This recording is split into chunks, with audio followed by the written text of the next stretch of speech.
In today's episode, Sean Darcy in, Mason Cox out, and the Suns return to the scene of their elimination final triumph over Fremantle at Optus Stadium. Welcome to the West Sports Show. This episode is brought to you by TabTouch. The more you know, the better it gets. Download the TabTouch app today. Real punters play here. What are you really gambling with? It's Thursday, and I'm joined by Jackson Barrett. How are you, mates? Hello, mate. Jacko, massive news out of Fremantle. Let's just get stuck straight into it. Sean Darcy's back. Fear the beard. He's back in. Fear finally. the beard. You say that because you are bearded yourself. I'm a bearded man myself. Sean Darcy is now a bearded man, and he's finally back in the team. So I'm actually really looking forward to this. I think this is kind of the experiment for Fremantle. And as Danielle Laidley said in our ratings pod on the West, this is the last roll of the dice, right? Like I kind of view this Sean? For Sean. Like if he gets injured in the next 9 weeks, they're going to struggle to justify picking him in a final, given the injury concerns and how tight a call that would have been with Mason Cox. So he needs his body to be right, whether they rest him or not in the next 9 weeks, potentially, perhaps.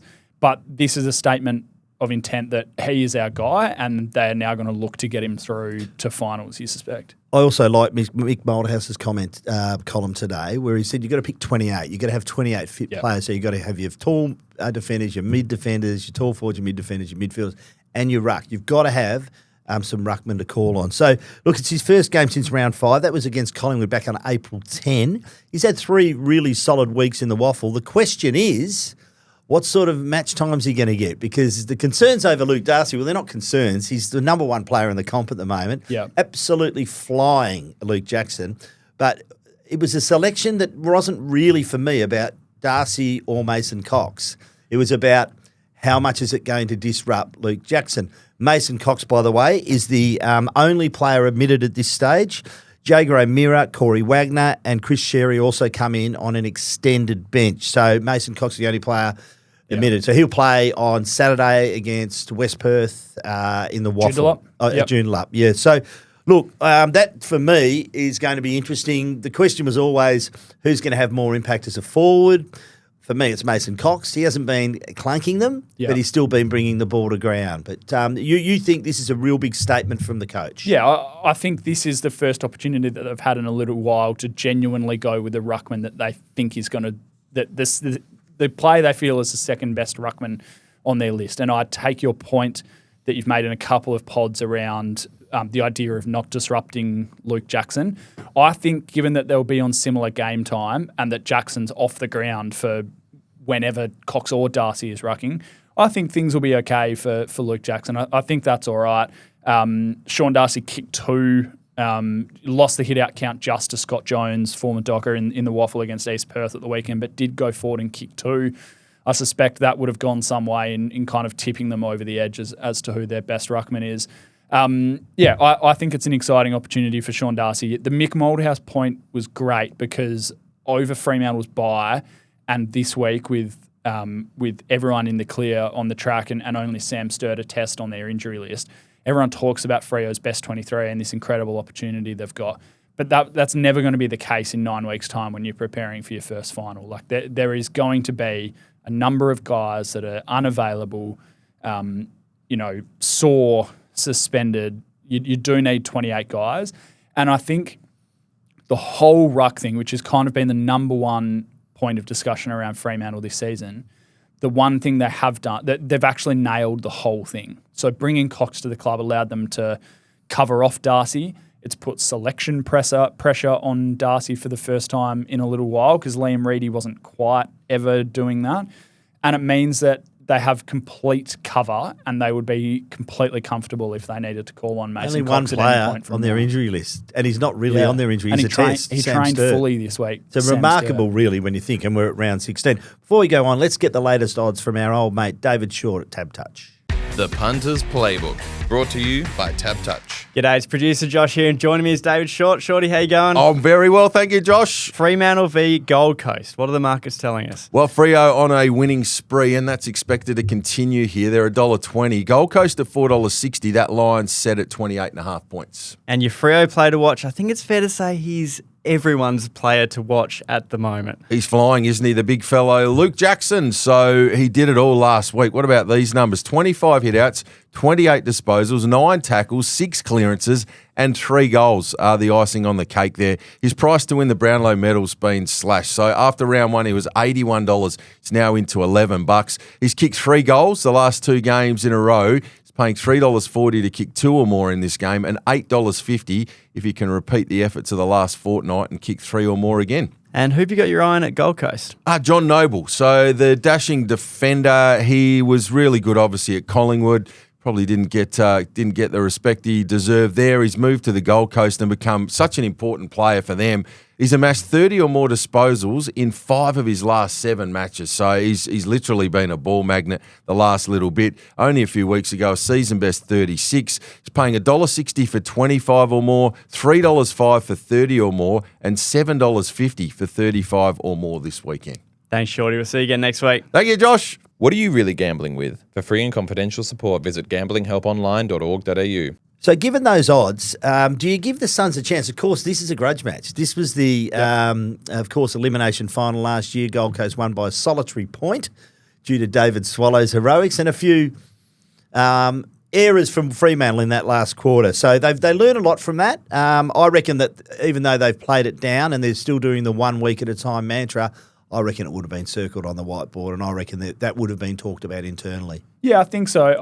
Michael Walters did his column this week on that and spoke about, he didn't think that Longmuir would use it heavily, but I would be incredibly surprised if it went through the week at Coburn, being the elephant in the room and going unmentioned. I think if you look back to that game, Fremantle made a heap of blues early in the game that meant they kind of had to fight their way back into it, and it felt like on the night that they had spent their petrol tickets too early. You compare that to the Geelong game on the weekend where their kicking, their conversion inside 50 had the ability to completely derail their night, and they were able to steady and turn it around. And I think that probably speaks to how far they've come in that 9 or 10 months since, and the maturity that they've got in this side and that has grown in the forward line.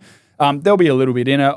I certainly give Gold Coast a chance. While things haven't been going right for them recently, there are just too many good footballers on this team sheet in front of us here, Quarters, to completely rule them out. Like they've lost clearance counts and certainly lost midfield battles over the last few weeks. But when your centre bounce setup is Rowell, Anderson, Petrarca, Miller rolling through there, the experience of Witts and what Ned Moyle brings as well, I just think there are too many good players there to completely count them out. I think it's a danger game for Freo for sure. West Coast Hi-Fi's blockbuster sale is now on, up to 50% off store-wide. Epic savings on receivers, home theatres, speakers and more, including a Klipsch 10-inch subwoofer. Gee, that's hard to say. Now just $499 while stocks last. Don't miss out, Jacko. Hurry in and feel the experience with West Coast Hi-Fi.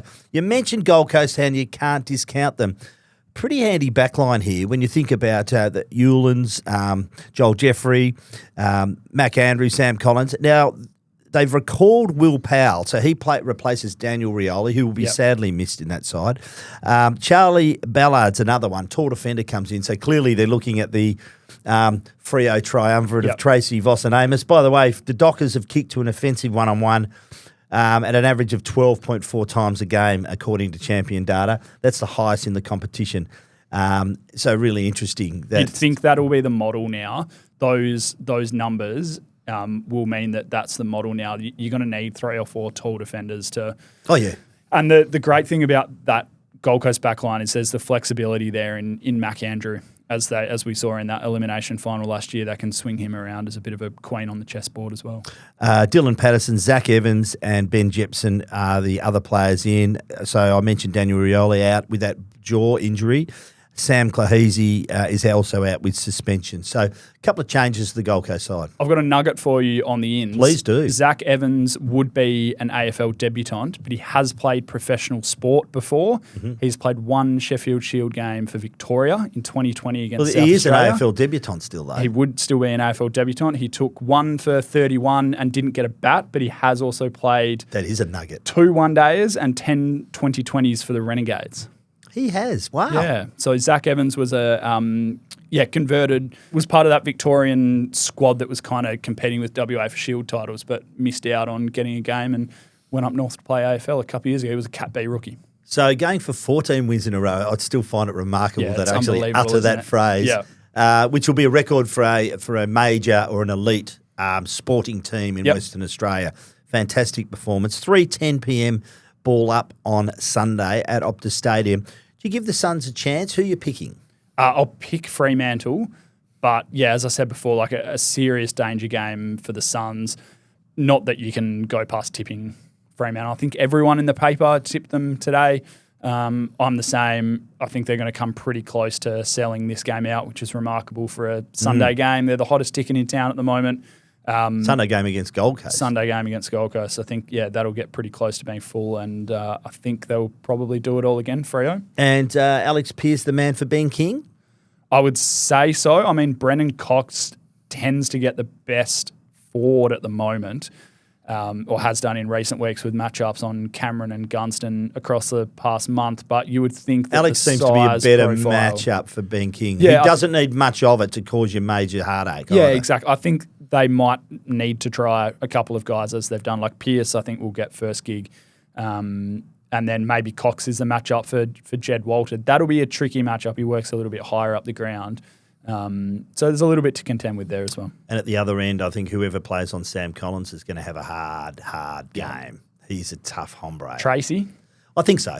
Yeah. It seems the likely matchup. That's the matchup I want to see. Yeah. It'd be interesting to see who Patrick Voss goes to, as always. Well, he could spend some time on Mac Andrew if that's how Gold Coast is using him. The other thing to note, because they've tic-tacked with this a little bit this year, is that Jared Witts holds his place in the side. So they're gonna tackle Freo with the two big bruisers, Witts and Moore. Probably anticipating Sean Darcy's return, I no doubt. I'm like you, mate. I'm also going for Fremantle to win this one. I don't think they're ready to drop one yet, Yeah.